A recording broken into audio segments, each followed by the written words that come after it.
Well, if you're looking for a job, here's some good news. Up to 2 lakh jobs are likely to be created in hotels, restaurants, tourism in the next 12 to 18 months. And no, we're not saying this. This is a latest study by TeamLease Services and a latest data that they have collected, really. So 50% of these jobs, or 1 lakh jobs alone, are likely to be created by the hotel segment as per their latest analysis.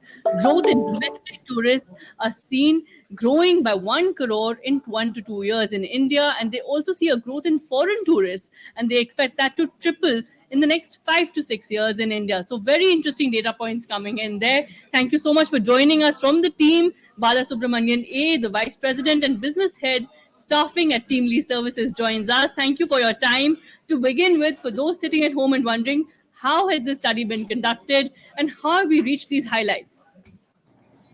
Yeah. Hi, good afternoon. Thank you so much for having me over. It's a pleasure being here. Yeah. So just to give you some details about how exactly we went about conducting this study and gathering this data, we do work with multiple customers across the travel, tourism, hospitality, and restaurant space as well. And for us, we take the demand for incremental workforce as a proxy for the overall demand itself, and we are able to work backwards, talk to our customers, and understand how much incremental business demand they are seeing for the next 1 or 2 years or so, and hence what exactly is their annual operating plan in terms of incremental workforce hiring. So, being in the business of providing human power, it's important for us to be able to understand what are the factors driving this incremental demand, both in terms of business and also in terms of the consequent workforce that's needed to be able to cater to this as well. Uh, Number one, it's important for us to note that last year was probably the first year post pandemic that saw a revival of domestic tourism in India, where the unique number of domestic tourists actually exceeded the pre pandemic levels. That is the year 2019, right? It took us 4 years to get there, but we have gotten there. In terms of international tourist arrivals as well, we are about there. I mean, we are just below the 1 crore mark in terms of unique international tourist arrivals. It was just over a crore in 2019, but this year we are absolutely confident that the number will significantly cross the pre-pandemic number there too. Yeah. Now, what we are seeing here is that in terms of number of unique tourists in the country, we have about roughly 15 to 20 crore unique, tourists in India, which is about 10 to 12% of our population, and we are able to see that this number should increase in the coming years by at least 8 to 10% per annum. Now, one of the challenges we've seen in the last few years coming out of the pandemic is that it was a proper U-shaped recovery, right? So we weren't really seeing even replacement hiring happen, let alone incremental hiring, because the demand was at that level. But now we are able to see that one thing that's happening is that there is a K-shaped recovery that's happening. The top 10% of our population is definitely, going up in terms of, or rather, it's their demand for travel, tourism, hospitality services is going up significantly. Their aspirational values are also going up, which means it's not just increased volume from the top 10%, but it's also increased volume at a higher price too. So that's been driving the growth, especially in the last 1 or 2 years. But the next 90%, really, we haven't really been seeing too much of a demand for travel, tourism, hospitality services from them. But that's where we really see that there are some green shoots, especially in the last 1 or 2 quarters or so. And we see that there is going to be sustained growth on this base as well. And that's because of an increase in the aspirational middle class, which we haven't really seen play out since the beginning of the pandemic. Yeah. Now, these factors are at play, and they are going to feed off of each other as well. And because of this base of tourists in India, which is currently at about 15 to 20 crores, is definitely bound to grow, in the high single or even in the low double digits in the coming years, in the foreseeable future for sure. Yeah.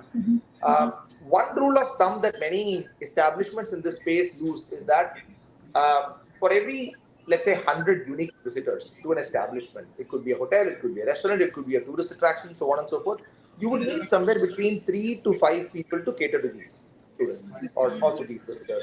Now, a tourist would touch at least, 2 to 4 or 5 maybe unique establishments in a day, which means for every, let's say, 100 tourists in a city, you would need about 10 to 20 people to cater, to them.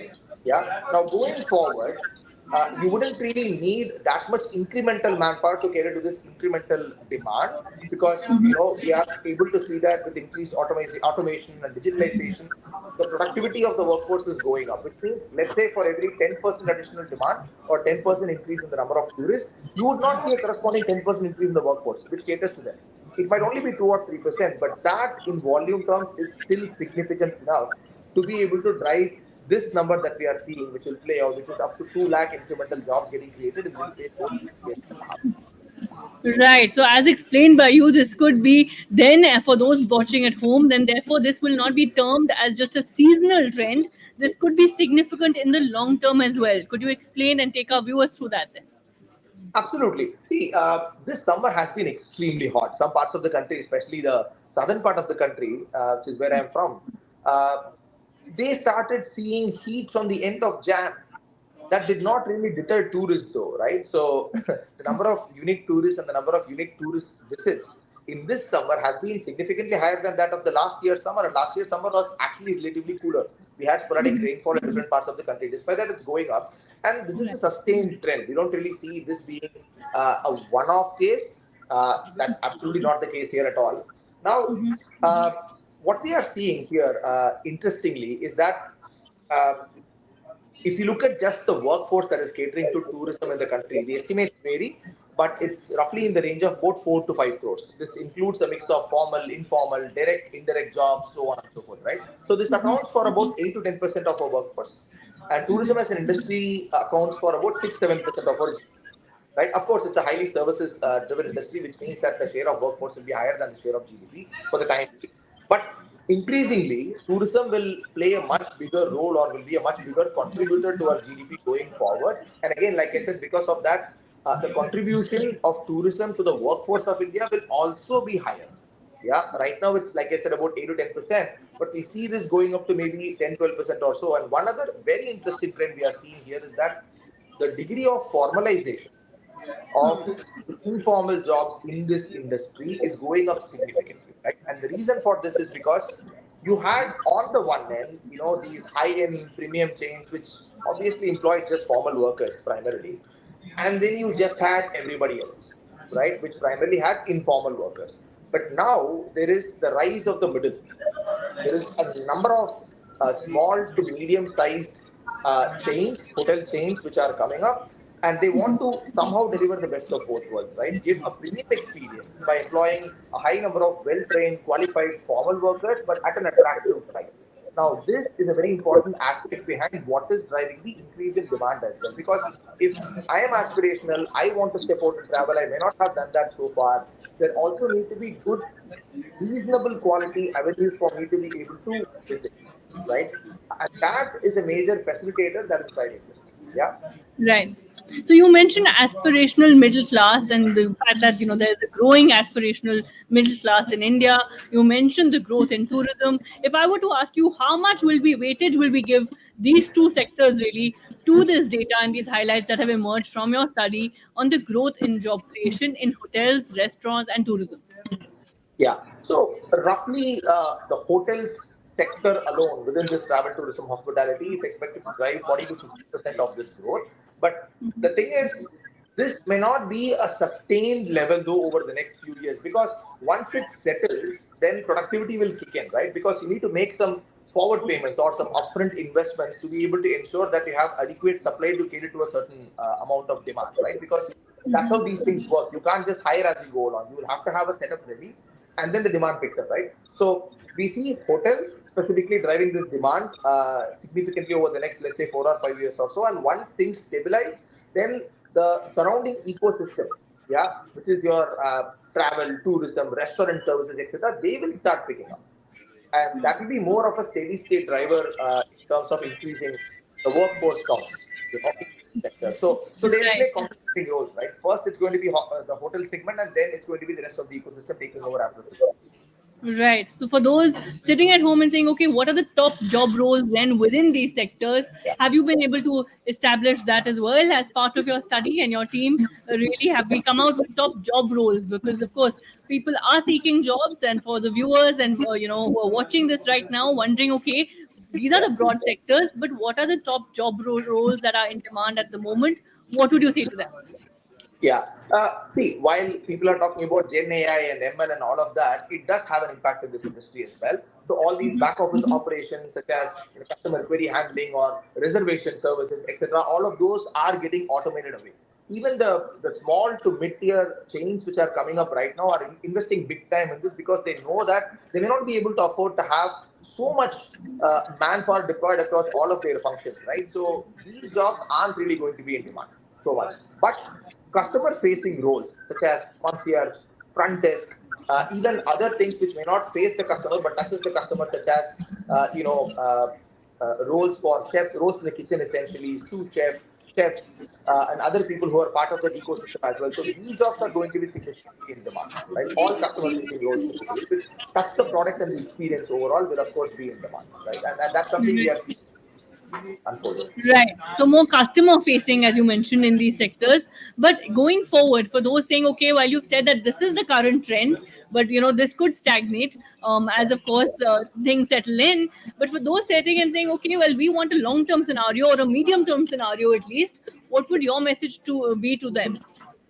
So even for these jobs, it's not like they are going to exist today and disappear tomorrow. What I'm trying to say is that these jobs will be significantly in demand right now, but the uptick in terms of incremental demand will be slower than what it is right now after a few years. That doesn't mean these jobs will disappear, right? So, especially in the service industry, see, the point is a hotel is a product, yeah, and all products can actually get commoditized, right? If you have a chain, there can be another chain which offers pretty much the exact same sort of room type, the same sort of experience, and so on and so forth. In that scenario, service becomes your only differentiator. Yeah. So even today, right, a big hotel room will be of a certain size. You expect Wi-Fi to be there. You expect a clean mattress, and sort of other basic amenities to be there. In that case, how do you really pick and choose a particular hotel over another? Prices are also commoditized and standardized now, more or less, in a particular tier, right? So the only differentiator is service, which is why it's extremely important for these establishments to focus on high quality and high touch customer service, which is why these roles will not go away in the foreseeable future. So people do not have to worry about these roles being in demand today and then disappearing tomorrow. It's just a spike that's happening today, which will sort of flatten out over the next few years. Is what we are able to see. Right. So very, very reassuring there from you that these job roles will not be redundant. So for those seeking jobs, really, here is the good news from the team that has conducted this study that there are likely to be jobs in the hotels, restaurants, and tourism space in the next 12 to 18 months. And this Yeah. uptick is here to stay as far as, of course, customer friendly, customer facing, service related, quality related job creation. Thank you so much for sharing your thoughts and giving us an insight really into all these details. We will, of course, continue to track this and more with you. Thank you so much. It was my pleasure.